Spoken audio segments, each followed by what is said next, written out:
Hello viewers, welcome to our channel technical solutions. मैं विश्वजीत और आज हम शुरू करने वाले हैं HTML क्लास नंबर 6। और आज के क्लास में हम डिस्कस करेंगे HTML फॉन्ट टैग के बारे में।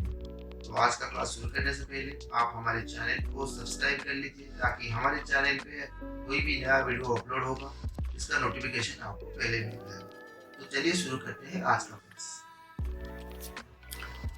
आज के वीडियो में हम पढ़ेंगे फॉन्ट टैग के बारे में। HTML का फॉन्ट टैग HTML4 का बहुत ही कॉमन सा टैग है। फॉन्ट टैग बहुत जगह पे यूज होता है font tag. So what is font tag? So font tag is used to create an attractive and readable web page content. मतलब हम हमारे पेज पे जो कंटेंट रखेंगे उसको कैसे अट्रैक्टिव और रीडेबल बनाएगा, जैसे कि बहुत सारे यूजर को वो कंटेंट अच्छा लगेगा पढ़ने के लिए, ठीक तरह से वेबसाइट में व्यू होगा, उसका फॉन्ट, कलर, डिजाइन वगैरह कैसे परफेक्टली व्यू होगा यूजर्स को, ये सब फॉन्ट टैग से किया जाता है। So use to change the colour, size, style of a text. So हम फॉन्ट टैग से कलर चेंज कर सकते, साइज चेंज कर सकते हैं, और style means it's font style. जो डिफरेंट तरह का फॉन्ट होता है, जैसे कि एरियल, टाइम्स न्यू रोमन, ऐसे डिफरेंट तरह का फॉन्ट होता है। ये फॉन्ट हम कैसे चेंज कर सकते हैं फॉन्ट टैग से, ये हम आज देखेंगे। सो फॉन्ट टैग का सिंटेक्स क्या होता है? फॉन्ट रहेगा टैग, और उसके साथ हमें एक एट्रीब्यूट यूज करना पड़ेगा और एक वैल्यू देना पड़ेगा उस एट्रीब्यूट का। Font tag itself not return any result to the content.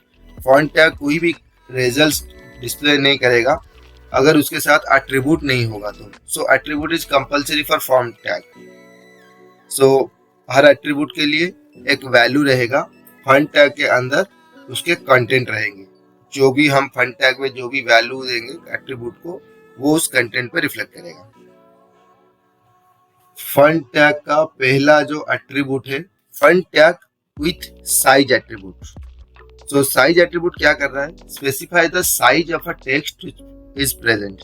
मतलब जो कंटेंट रहेगा, टेक्स्ट कंटेंट रहेगा, उसका अगर कुछ हमें साइज बड़ा छोटा करना है फॉन्ट का, टेक्स्ट का, तो हम फॉन्ट टैग के हेल्प से कर सकते हैं। उसका सिंटैक्स क्या रहेगा? जैसे कि हमने देखा था, फॉन्ट तो टैग रहेगा और एक एट्रीब्यूट रहेगा, और जिसमें हम कुछ वैल्यू स्पेसिफाई करेंगे, और कंटेंट रहेगा, और फॉन्ट टैग क्लोजिंग रहेगा। ये क्लोज टैग है फॉन्ट टैग, सो इसका क्लोजिंग भी रहेगा। सो साइज एट्रीब्यूट हम यहाँ पे यूज करेंगे to specify the size of a font. Code पे करके देखते हैं कैसे किया जाता है इसे। ये हमारा ड्रीमवेवर एडिटर है, तो हम इसी से साथ ही कोडिंग करेंगे अभी। सो फॉन्ट टैग, सो यहाँ पे हम कुछ H1, यहाँ पे हमने लिखा H1 welcome to HTML class. So यहाँ पे हमने क्लोज कर दिया H1 को, और यहाँ पे हमने लिखा पैराग्राफ। सो P, सो हमने लिखा font tag with different attributes. So paragraph closing हो गया। तो इसके नीचे हम और एक H2 टैग ले रहे हैं, H2, और इसके अंदर हम लिख रहे हैं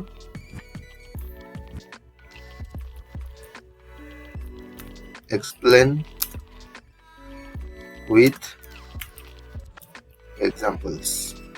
सो ऐसे कुछ 3 लाइन हमने लिख दिए, और पहले लाइन में हमने H1 लिया था, दूसरी लाइन में पैराग्राफ, और तीसरे लाइन में हमने H2 का एक लिया हुआ है। पहले तो आउटपुट देख लेते हैं। अब मैं रिफ्रेश कर रहा हूं इसको। देखिए ये मेरा आउटपुट है, जो H1 में एक है, पैराग्राफ में एक है, और एक H2 में है। अब कोड पे देखते हैं। फॉन्ट टैग, फॉन्ट हमने साइज दिया, लेट बी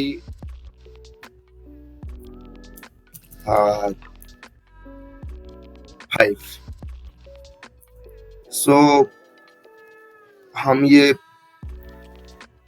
तीनों स्टेटमेंट को फॉन्ट टैग साइज के अंदर रख रहे हैं और सेव किया। अब हम रिफ्रेश करेंगे अपने पेज को। ध्यान से देखिए, अब मैं रिफ्रेश कर रहा हूं। देखिए तीनों का तीनों थोड़े बड़े हो गए। Welcome to HTML class, font tag with different attributes, explain with examples. ये तीनों जो हमने साइज दिया था 5, उसी हिसाब से थोड़ा बड़ा हो गया। अब देखिए मैं ये साइज चेंज कर रहा हूँ 7 साइज कर दिया, सेव कर दिया। पेज को रिफ्रेश करके देखते हैं। पेज रिफ्रेश कर रहा हूँ, देखिए और थोड़ा बड़ा हो गया, दैट इज 7 साइज का हो गया। ओके, सो ये बाय डिफॉल्ट क्या होता है, ये जो कैलकुलेशंस होता है उसका मेजरमेंट यूनिट होता है PT, पॉइंट्स में कैलकुलेट होता है। सो 7 पॉइंट्स हमने यहाँ पे दिया हुआ है, सो PT। सो ये अभी 7 पॉइंट्स में है, उसी हिसाब से पैराग्राफ थोड़ा बड़ा हो गया, H1 थोड़ा बड़ा हो गया, H2 थोड़ा बड़ा हो गया, 7 पॉइंट्स बड़े हो गए। अब मैं थोड़ा चेंज करूंगा कोड में। अब देखिए मैं ये वैल्यू चेंज कर रहा हूं टू 10। मैंने यहाँ पे 10 पॉइंट्स कर लिया। तो देखते हैं पेज पे, मैं पेज को थोड़ा रिफ्रेश कर रहा हूँ। देखिए मैं यहाँ पे रिफ्रेश कर रहा हूँ पर ये कुछ फर्क नहीं पड़ रहा है। अब तो बढ़ रहा था, जब मैंने 5 फॉन्ट दिया बड़ा हो गया थोड़ा, जब मैं 7 फॉन्ट दिया थोड़ा बड़ा हो गया, अब मैं 10 दे दिया ये, और कुछ फर्क नहीं पड़ रहा है उस पर, मतलब वैसे ही है। इसका मतलब यह है कि जो फॉन्ट साइज एट्रीब्यूट हम स्पेसिफाई कर रहे हैं, साइज एट्रीब्यूट फॉन्ट के लिए, उसका लिमिट 1 to 7 है। 7 के बाद जितना भी नंबर हम डालेंगे, 7 का जितना साइज होगा वो उसी से ही रहेगा। मतलब 7 में वो जिस तरह से जिस पॉइंट्स वो दिखाएगा 7 पॉइंट्स में, तो उसी हिसाब से 10 अगर देंगे तो वही 7 में भी दिखाएगा, 50 अगर देंगे तो वही 7 पॉइंट्स में ही दिखाएगा। मतलब फॉन्ट साइज एट्रीब्यूट का एक लिमिट होता है 1 to 7 font size attribute. Contain a single value number that specifies the size of text which lies between 1 to 7। जो हमने अभी करके दिखा, कंटेन से सिंगल वैल्यू नंबर, एक वैल्यू कंटेन कर रहा है सिंगल वैल्यू, और जिसका लिमिट, जिसका साइज 1 to 7 के अंदर ही होना चाहिए, और not apply in heading tags. अब हमने करके देखा कि ये हेडिंग टैग्स पे अप्लाई हो रहा है, पर कुछ ब्राउजर पे ये हेडिंग टैग्स पे ज्यादा सपोर्ट नहीं करता है।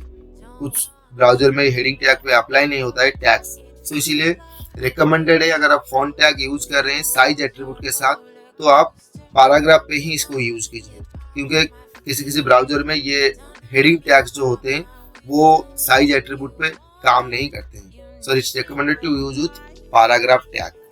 नेक्स्ट हम देखेंगे font tag with face attribute. Face क्या होता है? To specify the font family of the text. जो फॉन्ट फैमिली होता है, जैसे मैंने कहा कि टेक्स्ट का स्टाइल चेंज करना है, स्टाइल चेंज करना है मतलब उसका फॉन्ट फैमिली को चेंज करना है, मतलब एरियल, बनाना, तो जितने फॉन्ट्स होते हैं, Times New Roman, Times, okay, so बहुत सारे फॉन्ट्स हैं। सो उसी फॉन्ट्स को चेंज करने के लिए हम HTML में फेस एट्रीब्यूट यूज करेंगे। So example, font face, suppose मैंने एरियल किया और जो वैल्यू डाला गया, सो फॉन्ट टैग के अंदर रहेगा फॉन्ट क्लोथिंग। सो यहाँ पे हम एट्रीब्यूट यूज करेंगे face attribute use to specify the font family of the text. So code पे देखते हैं कैसे किया जाता है इसको। सो ये हमारा कोड आ गया जहाँ पे हमने पहले साइज एट्रीब्यूट यूज किया था, अब हम फेस एट्रीब्यूट यूज करेंगे। सो फेस, देखिए फेस एट्रीब्यूट करने से पहले मैं आपको थोड़ा आउटपुट दिखा देता हूँ। ध्यान से देखिए, जो टैग यहाँ पे यूज हुआ है, जो मतलब जो फॉन्ट यहाँ पे दिखा रहा है, वो by default times New Roman होता है। तो बाय डिफॉल्ट होता है टाइम्स न्यू रोमन, हम उसे अभी चेंज करेंगे। सो यहाँ पे हम अब मैं जो फॉन्ट फेस का जो एट्रीब्यूट है वो अभी इसी H1 टैग में अप्लाई कर रहा हूँ, फॉन्ट फेस एट्रीब्यूट, और यहाँ पे मैंने वैल्यू दे दिया, लेट बी सपोज एक फॉन्ट मैंने दे दिया, that is COUR IER courier new. यहाँ पे मैंने एक फंट यूज कर दिया कोरियर न्यू, ये एक फंट होता है कोरियर न्यू जो मैंने यहाँ पे यूज किया। सो अब मैं सेव कर रहा हूँ, अब मैं रिफ्रेश करूंगा मेरे पेज को। ध्यान से देखिए यहाँ पे टाइम्स न्यू रोमन का फंट दिखा रहा है। अब मैं रिफ्रेश करूंगा, सो देखिए, सो ये चेंज हो गया। हाँ देखिए ये चेंज हो गया, बाकी वाला भी चेंज हो गया क्योंकि मेरे कोड में थोड़ा शायद मिस्टेक हो गया है। हाँ यहाँ पे मैंने फंट का क्लोजिंग नहीं किया है, सो क्लोजिंग ऑफ फंट, तो इसलिए वो सारा पूरे जो टेक्स्ट था वो सबको चेंज कर रहा है। अब मैं रिफ्रेश कर रहा हूँ, देखिए हाँ पहला वाला ही ये चेंज हुआ कोरियर न्यू में, और बाकी जो है वो वैसे ही टाइम्स न्यू रोमन में है अभी, क्योंकि हमने पहले वाले लाइन पे ही ये फॉन्ट टैग अप्लाई किया था, इसलिए पहला ही यहाँ पे चेंज हुआ है। हम चाहें तो यहाँ पे मल्टीपल यूज कर सकते हैं, जैसे मैंने यहाँ पे कॉमा देके लिखा एरियल, एरियल हम यूज कर सकते हैं। सपोज यहाँ पे लिखा मैंने टाइम्स फॉन्ट, ऐसे कॉमा देके हम मल्टीपल यूज कर सकते हैं। अगर हम मल्टीपल यूज करेंगे तो कौन से फॉन्ट में ये पहले दिखाई देगा, चेक करते हैं पेज पे। देखिए मैं रिफ्रेश कर रहा हूँ इसको, सो देखिए जो अगर हम मल्टीपल फंड दे रहे हैं, जो पहले जो फंड का नाम है कोरियर न्यू वो उसी पे ही डिस्प्ले कर रहा है। ये जो पहले था कोरियर न्यू वो उसी पे ही डिस्प्ले कर रहा है। सो ये बाकी वाले फंड्स जो है वो दिखाई नहीं दे रहे। तो बाकी वाले फंड्स कब दिखाई देंगे? अगर ये पहले वाला का जो नाम है ये अगर गलत हो गया या फिर ये पहले वाला फंड आपके सिस्टम से मिसिंग हो गया, तब ये सेकंड वाले फंड में दिखाएगा। अब देखिए मैंने कुरियर का नाम यहाँ पे गलत कर दिया। अब मैं पेज को रिफ्रेश कर रहा हूं, देखिए ये हो गया एरियल फॉन्ट में कन्वर्ट हो गया, ये एरियल फॉन्ट में, और बाकी जो है वो टाइम्स न्यू रोमन है तो एरियल फॉन्ट में कन्वर्ट हो गया। इसीलिए मल्टीपल फॉन्ट्स यूज किए जाते हैं। अगर कोई एक फॉन्ट अगर मिसिंग हो जाता है तो ये दूसरे फॉन्ट में ले जाएगा। अगर तीनों ही फॉन्ट का स्पेलिंग और ये आपके सिस्टम से मिसिंग हो जाते हैं तो फिर ये डिफॉल्ट टाइम्स न्यू रोमन पे ही आपको डिस्प्ले करेगा। सो जैसे कि हमने अभी देखा, several font family can be used by separating comma, comma देके हम फॉन्ट फैमिली को सेपरेट कर सकते हैं, एक एक करके लिख सकते हैं। सो नेक्स्ट हम देखेंगे font tag with colour attribute. Font tag को कलर एट्रीब्यूट के साथ देखेंगे। सो स्पेसिफाई द टेक्स्ट कलर, इसका एग्जाम क्या है, टेक्स्ट कलर को चेंज करने के लिए हम यूज करेंगे एग्जाम्पल। सो फॉन्ट तो टैग रहेगा, कलर होगा उसका एट्रीब्यूट COLOR कलर। सो कलर होगा उसका एट्रीब्यूट और हम उसके वैल्यू में कलर का नाम यहाँ पे स्पेसिफाई कर सकते हैं, जैसे रेड, ग्रीन, ब्लू, और कंटेंट रहेगा और बाकी फॉन्ट का क्लोजिंग रहेगा। सो कोड पे करके देखते हैं उसको। सब में यहाँ पे जो यूज किया हूँ फेस, इसी के साथ ही यूज कर लेता हूँ कलर। सो कलर मैंने यहाँ पे लिख दिया लेट बी रेड, मतलब हमने सिर्फ H1 को ही दिया हुआ है रेड। सो देखते हैं ब्राउजर पे कैसे रन करता है। सो अब मैं उसको रिफ्रेश कर रहा हूँ थोड़ा, इसे देखिए ये अभी सिर्फ H1 पे दिया था, ये अभी रेड कलर में आ रहा है फॉन्ट कलर। हम चाहें तो कोई भी कलर यहाँ पे हम दे सकते हैं, कलर का नाम दे सकते हैं, कोई भी कलर हम यहाँ पे यूज कर सकते हैं। कोई भी टैग के साथ, कंटेंट टैग, टेक्स्ट टैग के साथ हम एक कलर एट्रीब्यूट यूज कर सकते हैं। नेक्स्ट, ये colour attribute can accept multiple type of values such as, जैसे कि हमने अभी कलर, जैसे कि हमने जो एट्रीब्यूट यूज किया है कलर, हम उसे मल्टीपल टाइप्स ऑफ वैल्यू दे सकते हैं। जैसे कि हमने अभी दिया था red, green, blue, the name of the colours, colour का नेम दे सकते हैं। कलर हेक्स कोड, कलर का एक हेक्साडेसिमल कोड होता है, एक कोड होता है, उसे भी हम दे सकते हैं। और RGB कोड, RGB जैसे कि रेड, ग्रीन, ब्लू, उसका भी एक कोड होता है, हम वो कोड भी यहाँ पे स्पेसिफाई कर सकते हैं। Colour name and colour hex codes ये तो HTML में सपोर्ट कर जाएंगे, हम उसे यूज करके देख सकते हैं। पर जो RGB होता है वो हमें CSS के साथ यूज करना पड़ेगा। HTML में उसका मतलब आउटपुट में नहीं दिखेगा RGB का जो स्पेसिफिकेशंस, वो हमें CSS में करके देखना पड़ेगा। पर colour name and colour hex code हम यूज कर सकते हैं। सो देखते हैं कोड पे। सो यहाँ पे हमने कलर नेम के जगह पे हमें कलर हेक्स कोड हम यूज कर सकते हैं। अगर ड्रीम ओवर से आप कर रहे हैं तो आप जब कलर एट्रीब्यूट यूज करेंगे, आपके सामने एक पैलेट आ जाएगा जहाँ पे डिफरेंट कलर्स होंगे, तो आप यहाँ से कोई भी कलर पिक कर सकते हैं। सो ऐसे तो इसका एक हेक्स कोड, हेक्साडेसिमल कोड यहाँ पे लिखा हो जाएगा। ये हेक्साडेसिमल कोड कैसे बनता है हम नेक्स्ट वीडियो में इसके बारे में डिस्कस करेंगे कि हेक्साडेसिमल कोड को बनाया कैसे जाता है, किस तरह से बनता है हेक्साडेसिमल कोड। पर आप ऐसे यूज कर सकते हैं हेक्साडेसिमल कोड। तो देखिए अब मैं रिफ्रेश कर रहा हूँ। सो यहाँ पे रिफ्रेश कर रहा हूँ। जब मैंने रिफ्रेश किया तब ये स्क्रीन पे शो कर रहा है मेरा ब्लू कलर का मैंने लिया था, सो ये ब्लू कलर में शो कर रहा है।